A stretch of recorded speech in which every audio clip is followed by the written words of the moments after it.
এছাড়াও আরেকটি মামলা, এটা রমনা থানার একটি মামলা, আপনারা জানেন যে আন্তর্জাতিক মামলা।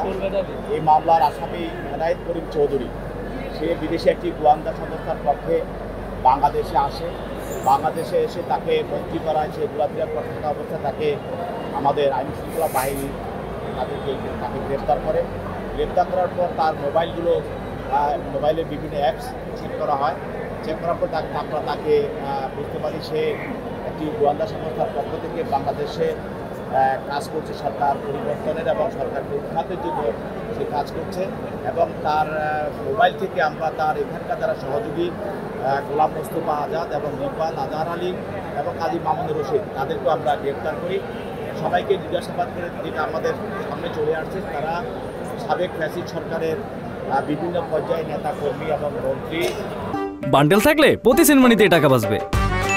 বিকাশ সেনমানি বান্ডেল কিনে জিতুন প্রতি লেনদেনে।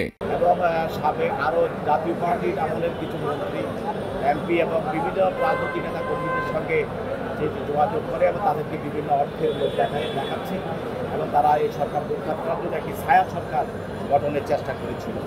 এবং সেই জন্য তাকে আরও জিজ্ঞাসাবাদ করার জন্য, তথ্য উদ্ঘাটন করার জন্য তদন্তকারী কর্মকর্তা 10 দিনের রিমান্ড প্রার্থনা করে বিচার আদালত 5 দিনের রিমান্ড মঞ্জুর করে তাকে তদন্তকারী কর্মকর্তা হেফাজতে প্রদান করে।